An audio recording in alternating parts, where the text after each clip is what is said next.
Hello and welcome to Beyond Mount Rushmore, the history you didn't know you needed. I'm Jeff Hickox, and across from me, my buddy Stan Nawalonic, self-proclaimed presidential historian. Hi, everybody. How you doing, Stan? Good. What are we talking about today? I don't know. That's your job. Oh, sorry. Let me go. I hope you're ready for this. I got my stuff right here. Okay, oh, good. yeah, I'm ready. All right. Today, it's going to be an interesting show. Okay. And we promoted at the end of the show 2 weeks ago about Andrew Jackson's wife. Mm-hmm.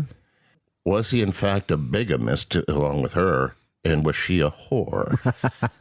A hooer. And we're going to go and take a look at that today. But first, let's refresh everybody about Andrew Jackson, a very popular, well-known president. I am a fan of Andrew Jackson. Actually, he was a big proponent of the common man. Mm-hmm. And he was also a proponent of the Constitution. He also did not want a federal bank and keep it out of the government, which, believe it or not, the Fed today is separate from the government. Yeah. They don't answer to the president or Congress or anything. They're their own thing. Thanks to Andrew Jackson. Yeah. And his protractors would say that he only obeyed laws when they were convenient for him. That's and fine. Also, he fought a lot with Congress, and he didn't get a lot done, they thought. But I disagree with them, but I'm going to give you both sides. 7th president of the United States of America from the fine state of Tennessee, where he lived at the Hermitage. Yes. Did you know? Firstborn in a log cabin. Firstborn in a log cabin because his predecessors were very high crust aristocrats from the Northeast. Correct. He was the first to survive an assassination attempt. He was the first one to ride in a train. I did not know that part. And here's the situation about Andrew Jackson before we get into his lovely wife, Rachel. And she was a fine woman. Nice name. He probably should have been, Andrew Jackson, the 6th president of the United States. And John Quincy Adams, son of John Adams, right, and the 6th president of the United States, probably shouldn't have been president at all. If we go by popular vote and the Electoral College, John Quincy Adams lost them both. Well, how on earth could he lose both and still become president? He did not get a majority. He ran at that time for that election against two other opponents, or actually 3 other opponents, John Quincy Adams, Henry Clay, and William H. Crawford. Now, Henry Clay did not like Andrew Jackson. Nobody really liked Andrew Jackson. John Quincy Adams didn't like Andrew Jackson. Right. So, although he won the popular vote, Andrew Jackson, although he won the Electoral College, did not get a majority. So it was thrown to the House of Representatives where Henry Clay was, and he didn't like Jackson. And in the proverbial smoke-filled room, he sided with Quincy Adams, and the House of Representatives selected him to be president, and Jackson didn't get in, which made him even angrier. Wow. He was hot-tempered. Yeah. Well-known hot-tempered. They say more than 100 duels to settle differences. And so come the following election of 1828, it's just him and John Quincy Adams now, and he crushed him. It wasn't even close.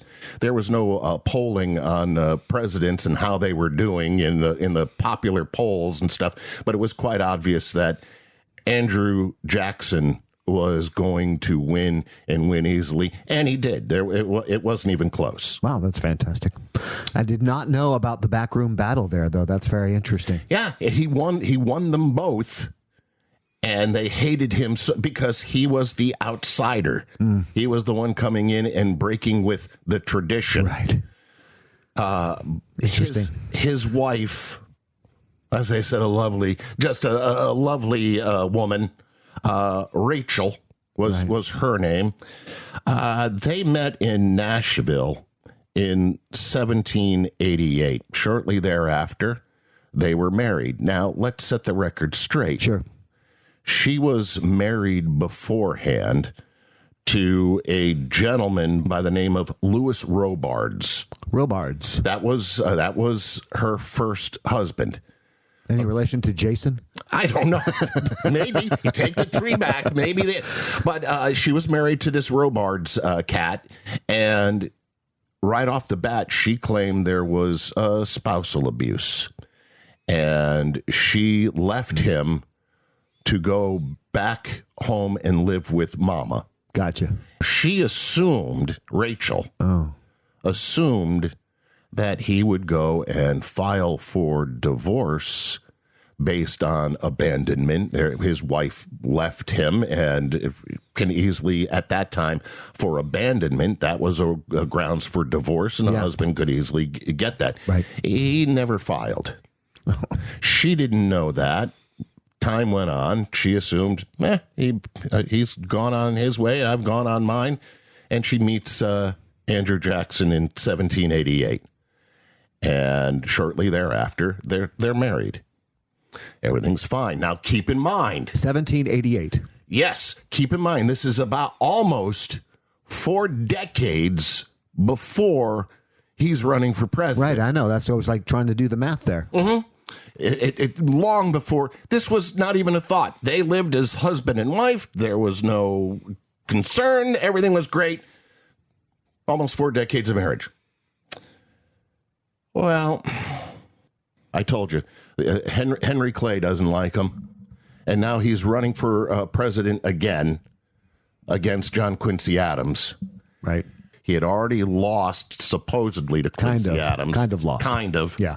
And so now he's going, and it's just the two of them. And that's when the mudslinging happens.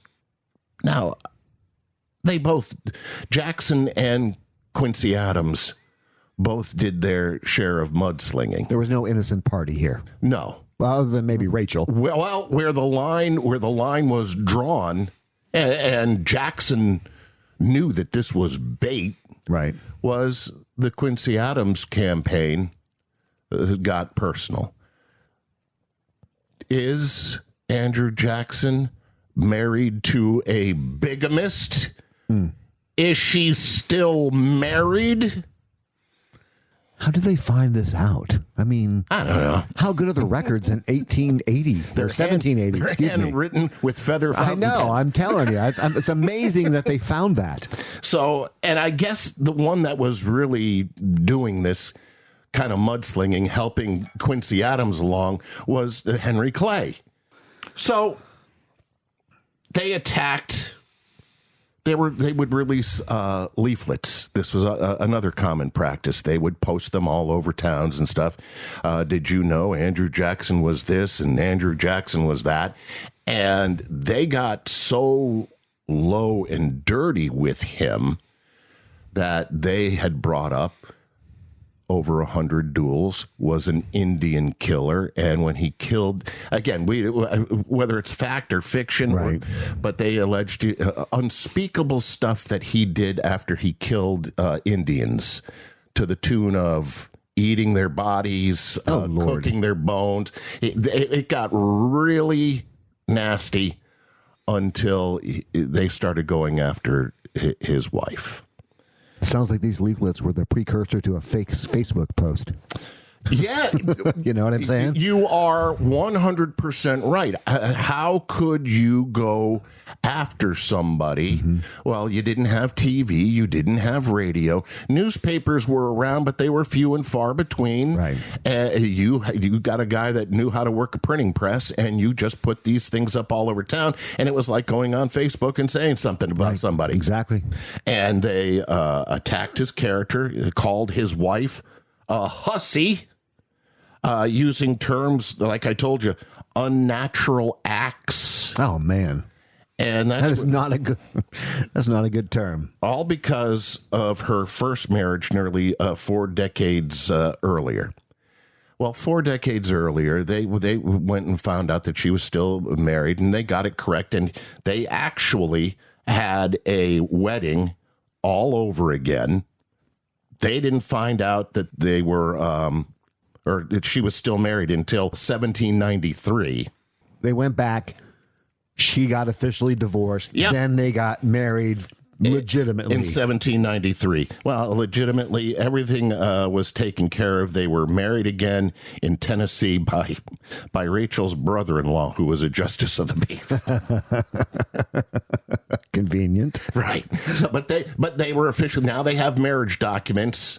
And that's all taken care of. Keep in mind also, when they first got married and she was still married, a lot of it had to do with clerical errors too, because states weren't fully states yet. They were territories, and they were governed by other states until they became independent states, and it was all good. But as far as the official line, she was still married, especially west of the Appalachians.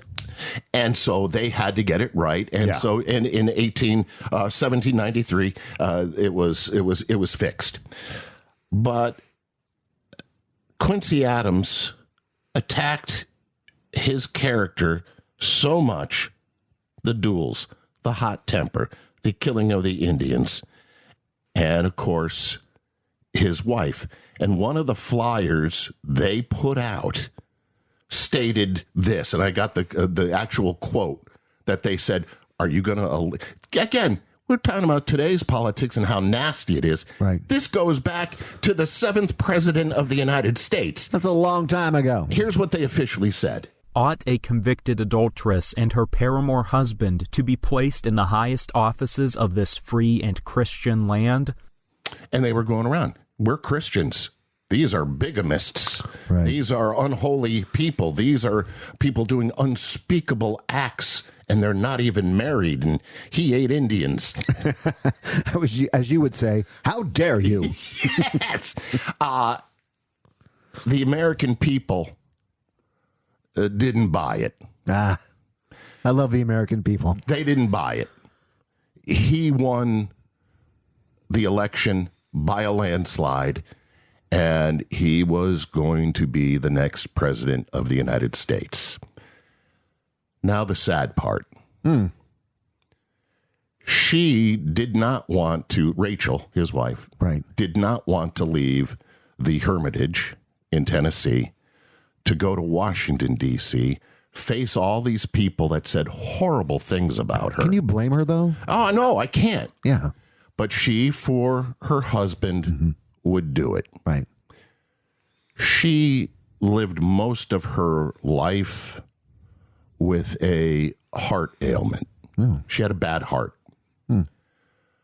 Just weeks before they were packing up stuff at the Hermitage, getting ready to go to the White House, and she had a heart attack and died. Oh, no. Just weeks before Andrew Jackson left to go to Washington, D.C. Well, that's terrible. And he made no secret about it. He blamed them. I'm sure he did. You killed my wife, and I will never, ever, ever forget it. And he didn't. Wow. I can see how he would think that, especially, in those times. He was, this is how upset he was. They described he was completely distraught, wouldn't leave his wife's side when even the people were coming to take her body to go and prepare her for burial. Ouch. And he said, God will destroy her murderers. That was him saying, it's documented. God will destroy her murderers. Wow. Now, we know he blamed Henry Clay. He blamed a lot of people. He blamed Henry Clay. That we know. He also blamed Adams.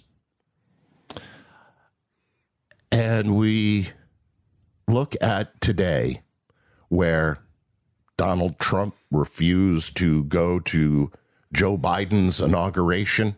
Yeah.